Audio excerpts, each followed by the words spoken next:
Hello and welcome to Isla Grande in beautiful island, which is a few hours south of Rio de Janeiro. You probably can't see on the GoPro, but just there, or maybe you can, that's the sea. So charge your GoPro, just plug in. Okay, I think I'm alright. It's awesome here. Got here yesterday, beautiful sunny, gorgeous beaches. As always, I'll talk about that on the next blog, because for today, in what is blog number 50, I feel like I've just said this for the last couple now, and I'll certainly be saying it for the next 50 weeks. I got to talk about what I did last week, which was just one of the most amazing things I've ever seen, certainly one of the highlights of the trip, Iguazu Falls.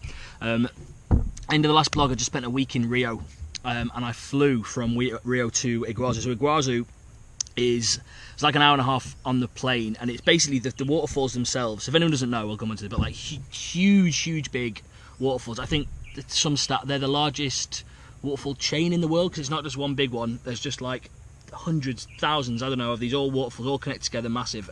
I'll describe them a bit better in a minute, but basically they're on the river which straddles the border between Brazil and Argentina. So flew up to the Argentinian side because it was going to be a long bus journey. I'm staying into the town. I'll get straight into this.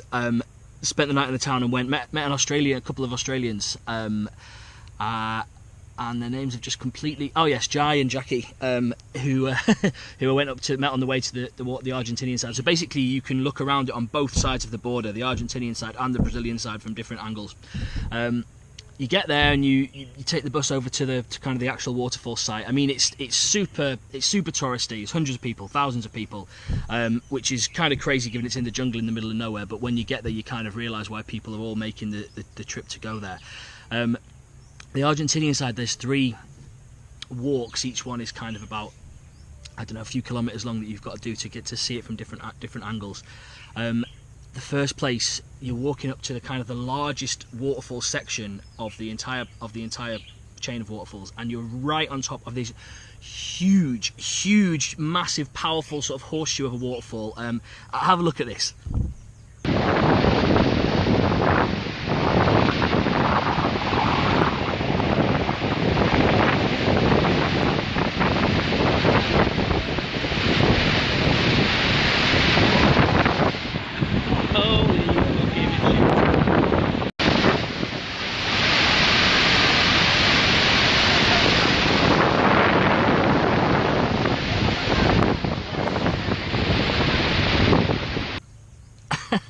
So you can feel it, you're getting sprayed with water. It's so, you can just feel the power and the energy coming off it.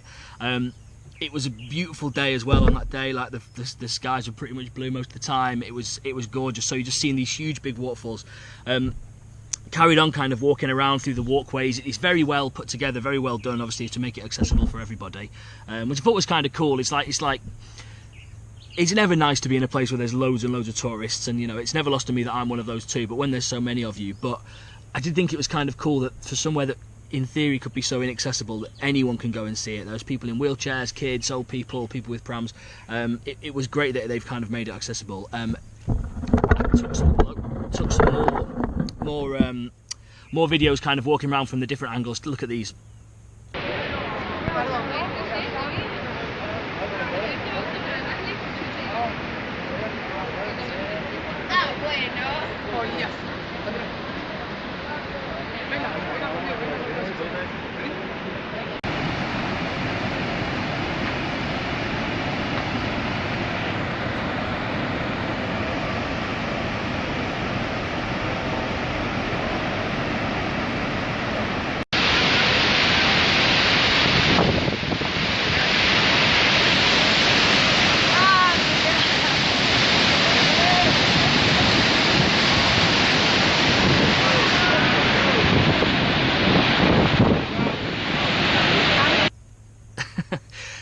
Ours, which has definitely been the catchphrase of the blog probably over the year.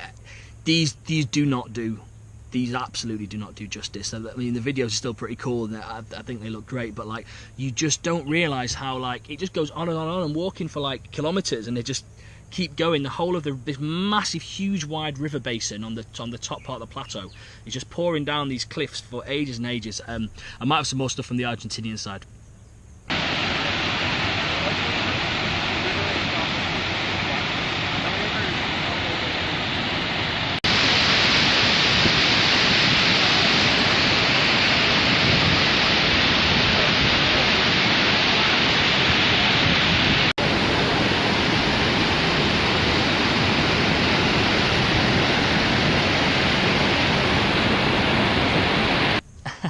So yeah, that was just so beautiful. Spent like 5 hours kind of walking around there on the Argentinian side. It was gorgeous.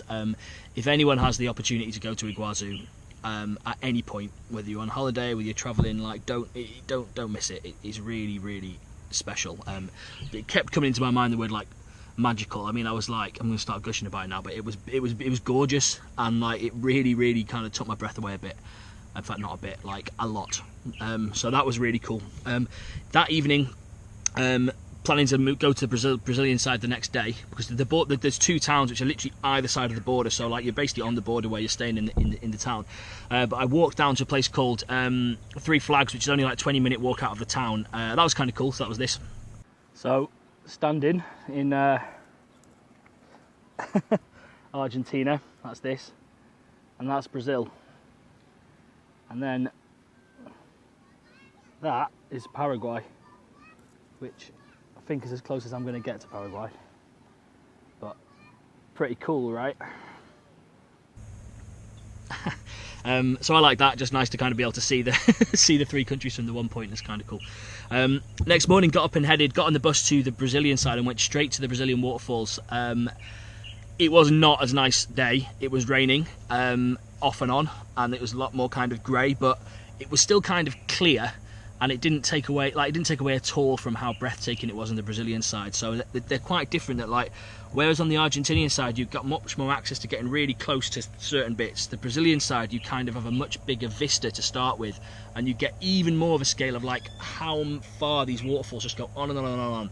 Like you still never see them all in one kind of stretch, but you can check it out from here. I mean, the first viewpoint that they dropped us off at, it's kind of cool. There's loads of these coatis, which I've definitely featured on other blogs. They're kind of like these jungle, a little bit like sort of raccoon weasel things, and they don't care about people at all. They're around, they're just constantly trying to steal food. One of them actually stole my sandwich like from directly in front of me, like when I was sitting at the table that I just bought. It just jumped up and grabbed it and ran away. They're like little shits really, but they do look quite cute. So anyway, that was what these guys look like.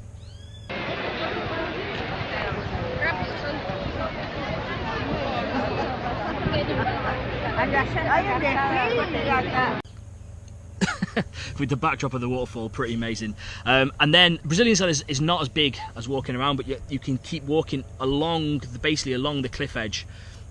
More of these amazing views.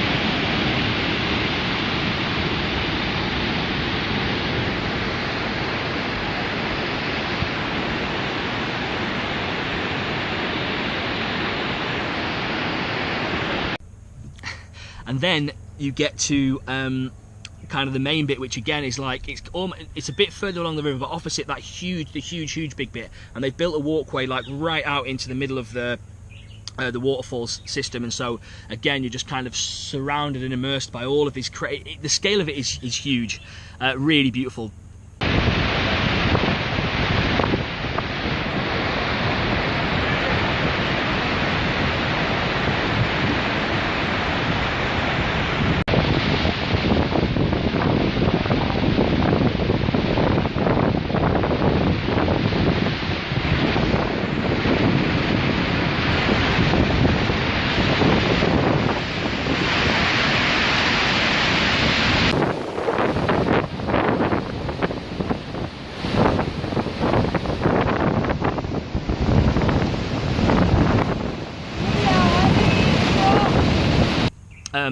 Stayed there for a while, an hour or two, so you've kind of really soaked it all in. It would be an amazing place to be there if there wasn't so many other people around. But yeah, it was really cool.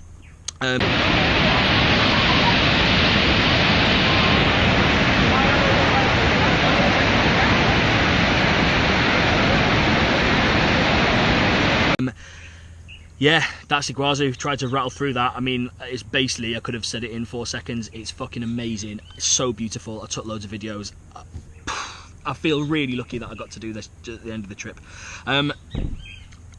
Plan then was for me to go to, I didn't know what I was doing, as always. I'm never a plan of where I'm going, but I know I had to be in Rio within less than 2 weeks to fly back to London. But internal flights in Brazil were like really expensive. They were only like a couple of £100 to fly somewhere I wanted to go. So I decided I would take the overnight bus to Sao Paulo, which is an 18-hour journey. But I felt like after I did such a long one in Argentina recently, and I decided to just do it, save myself some cash. What that meant is I had a whole extra day in the Iguazu side and the Brazilian side, and I went to which was really good. I mean, lucky I didn't even know about it. I went to the Itaipu Dam, which is the second largest dam in the world and the single largest supplier of clean renewable energy of anywhere in the world. It supplies 80%. So unlike the Iguazu, which straddles Argentina and Brazil, this literally straddles the river which goes between Paraguay and Brazil, and the whole thing's a 50-50 initiative between Brazil and Paraguay. This one dam supplies 80% of the energy to all of Paraguay. It's not a huge country, still like 7-8 million people, and 17% to Brazil, which is, I mean, that is mental. That is so much power. It was really cool. I took the tour around. You go inside this huge, big, long, everywhere, just as long as you can see. It felt like a bit like James Bond in Goldeneye looking around this dam. Inside.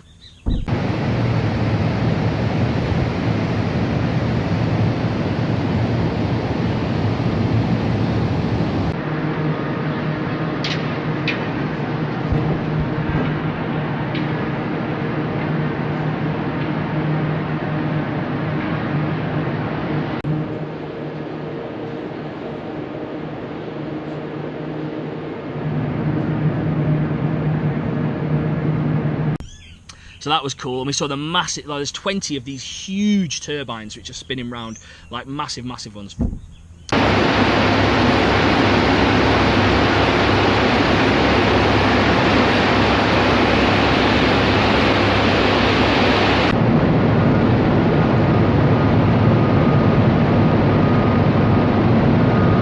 So that was really cool.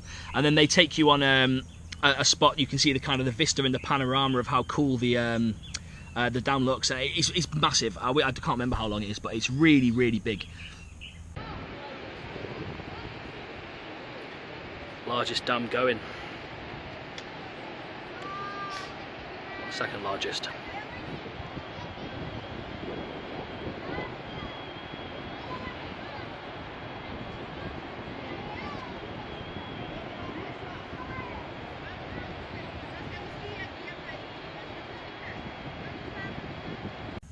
So that was great, and then you go on a little bus ride across the top, and you can see that from the top of the dam, from the other side, I mean, it just looks like a lake, really. Well, it is a lake, but like completely artificial. So that was like an absolute bonus that I didn't know about and hadn't been planning to see. But like, it also occurred to me, for me to be so impressed by that the day after I'd seen Iguazu, like, you know, I'm not comparing it to that, but like, it must have been good to kind of still be able to be, for me to be like, oh, wow, this is decent.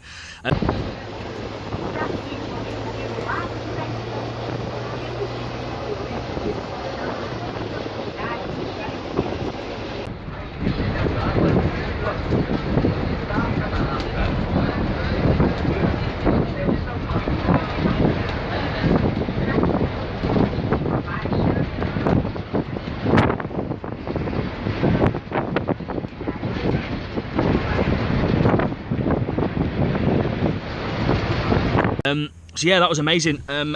I jumped on the overnight bus to Sao Paulo, but I've already been speaking for a while, so I'll talk about that in the next one.